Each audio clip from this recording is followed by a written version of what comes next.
the type of feed that you'll be feeding from when we'll say the finish of the young birds. Yeah. Because you're feeding a mixture for racing. What's the mixture for racing? I'm a wee bit controversial on that because I mix my own. You mix your own? And I mix a mixture of peas. I use about 20% maple peas, 20% blue peas, and 20% birdie peas or white peas or yellow peas, whatever you want to call them. So you're on economics again in one sense? Yes, that's right. And I have a 20% plate maize. I don't use any maize, it's got to be plate maize. It's got to be plate maize? Best maize. None of the dog tooth maize? No, I don't believe in it. Because I always think if we get one bad feed of maize, that's you finish for a season, more or less. So I make sure that I get the best maize possible, and I use Argentine plate maize. So that accounts for about 80% of my feed. Then I've got up to about 10% of tick beans. Of tick beans. Then I go into wheat and pellets. Wheat and pellets. Pellets. That's wheat, pellet. When do you change this feeding through the season? I'm gradually coming on to that. As I say, I use the pellets during the breeding season, mainly for reproduction. With your mixture of peas, etc. Yeah.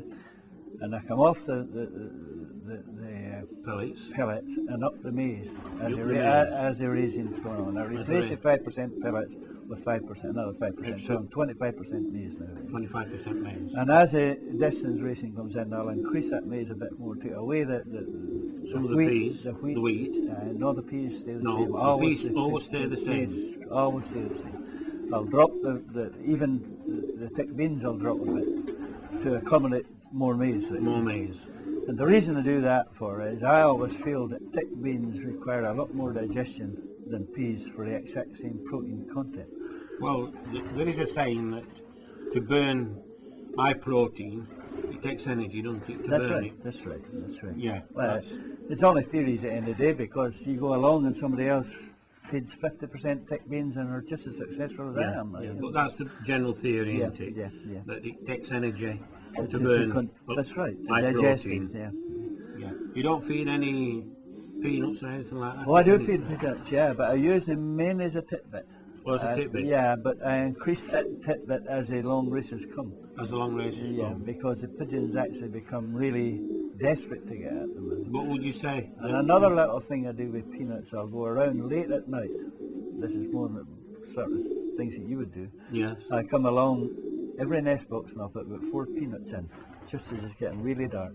Yes. I'll put 4 in. The hens will come off their eggs for it, some of them. Yes. And I'm watching this, depending on which ones are keen to get off or just jump off, or ones that are very reluctant to come off. And I use that as well. And that's signs of when they're getting ready for certain races. When it suits them, like when they're keen on their nest and when they're not so keen. Like. Yeah. So at the beginning of the season, we're talking less than 1%. Well, just enough for trapping. Into the tidbit. Actually, another little tip I use a coloured tin, bright coloured tin. A bright coloured tin. And the peanuts are in that. So I show that tin when them birds are coming out of toss and they drop it.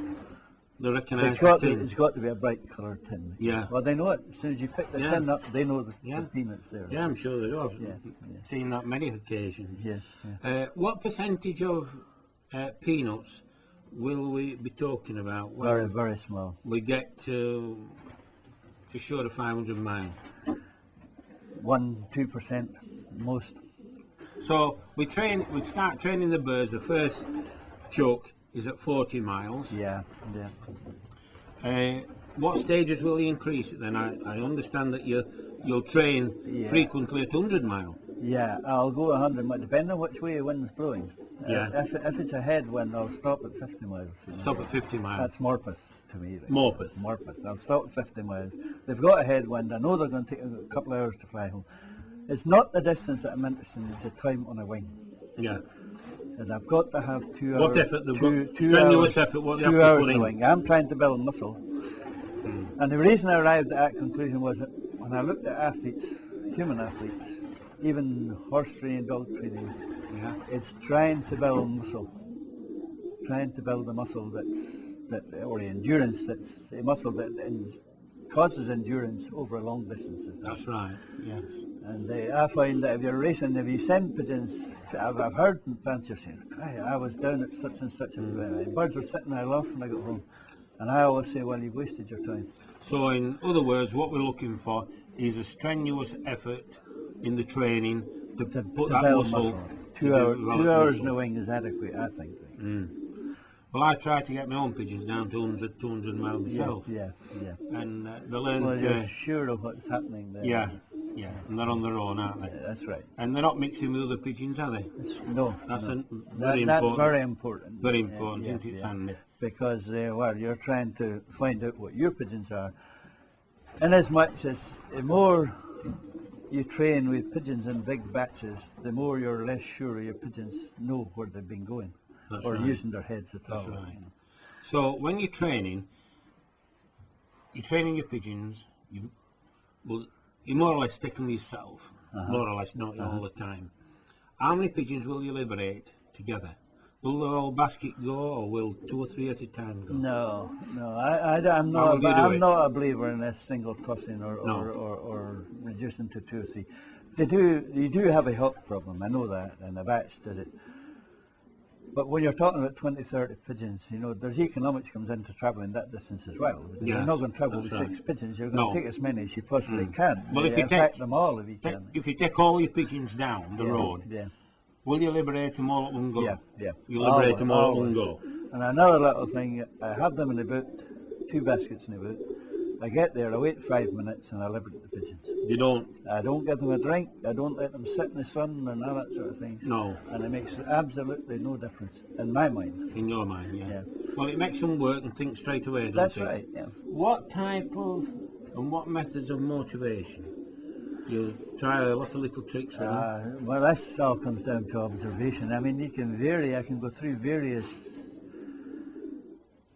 things that I've used in different pigeons at different times, but I'm playing it by ear. As I said, I use peanuts late at night, and I see what pigeon wants to come off an S quick, and then which don't want to leave an S, and if you go towards her, she'll go for you. There's lots of little things like, cocks, you could have them just beginning to look at a hen, like Tarzan was just beginning to look at a hen. That's Tarzan, the national winner. Yeah. But he's done it in every condition. He's done it sitting, he's done it feeding young. What about driving to start with? I don't like driving, and as much as pigeons, especially younger pigeons, 1-year-old, 2-year-old, they get overexcited. And they begin to look for their hen when you let them go. I always think when you let a batch of pigeons go and you've let a driving cock, a young cock that's overexcited, he starts looking around the batch for his hens, and they're always last home, about to last home. So we're looking basically... There are exceptions, of course. Well, there always will be, won't there? Yeah. There's always exceptions to it. What about the eggs, the stage of racing to sitting 12 days when they're on eggs? Is the best time or a general time, best time for some pigeons. But then you can get hens overdue. That vary again? Yeah. It's all an observation, David. There is no general rule at all. No. Will they be on pot eggs or on their own eggs? Pot eggs, money. They'll be on pot eggs. Pigeons who want to go distance, or I try to be sure that they're not going to hatch. Well, I'll ask you something now, which I think is important at times. Will they be on a plastic egg or a pot egg? Pot egg. A proper pot egg. I'll show you them. Not the plastic eggs. No. I've used the plastic egg with a drop of sand in it, or a drop of polyfiller. And I've also used it with a worm in it, an earthworm. Yes. And I've tried all that things. Yeah. I find No. I find the pot eggs is the best. It has that little bit more weight, doesn't it? That's right. It's nearer the true thing. In fact, as an egg is due for hatching, it gets lighter anyway. That's right. A young bird is. Right. Yeah.